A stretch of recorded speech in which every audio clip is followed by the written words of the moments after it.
To be born is not a crime. So why should we be all sentenced to death? Is death inevitable? Well, you may be surprised to learn that aging and death has not existed forever. 4.5 billion years ago, a single cell came into existence. This single cell did not age. It had the capacity to divide indefinitely. But 3 billion years after, some of the cells started to form organisms such as worms, fish, and finally humans. However, the cells were aging, and their ability to reproduce indefinitely came to an end. And today we know why.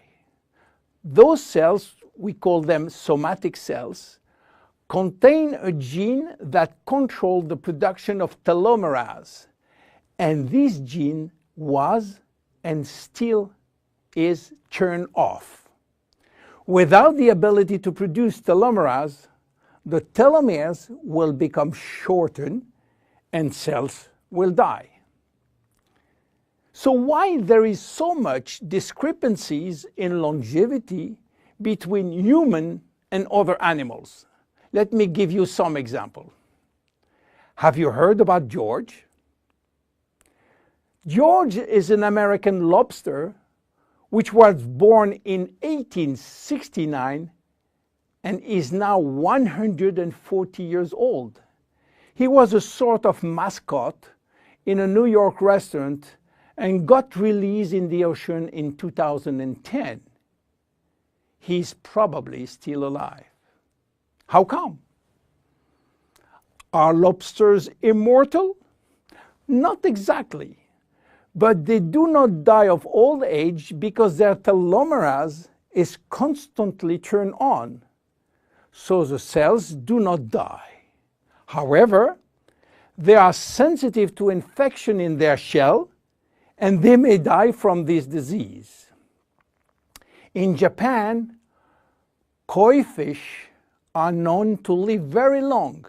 They are beautiful fish, usually white with red spot.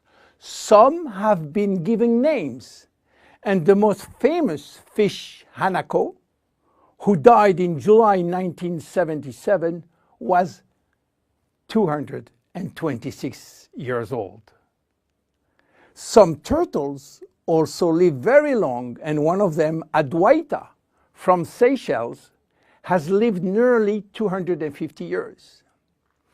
There are even some species which has indefinite longevity, like the bacteria called Arthrobacter, who can be dormant for thousands of years and suddenly wake up. Hydra is the most unique species defying death. When part of his body is cut off, the body regenerates in 2 or 3 days. Hydra will be potentially immortal because it contains stem cells. In case of injury, the stem cells differentiate to form the missing cells and rebuild the missing part. If some animals can have indefinite longevity, why should we be sentenced to death?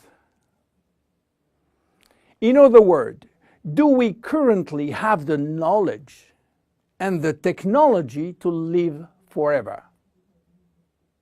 At this precise moment, the answer is no. But here is what we do know. We can already reverse aging in human cells. What we don't know for sure is whether we can reverse aging in you or in me. We can drastically slow down diseases and the aging process far more than people realize. But we don't have yet the magic bullet to extend forever human life. So what it will take to keep us alive long enough? In Jeunesse, our generation young believe that we can live enough to live forever, which means that we design temporary solutions as DNA repair, telomerase activation, and stem cell support in order to still be here and still around to benefit from another Nobel Prize scientist, which may give us another solution for the next 20 years. That will give us time to wait for the next discovery, and so on. Yes, immortality is just around the corner. My name is William Amzalag, and I am Generation Young. See you at the next episode. Thank you. Jeunesse. We are redefining youth.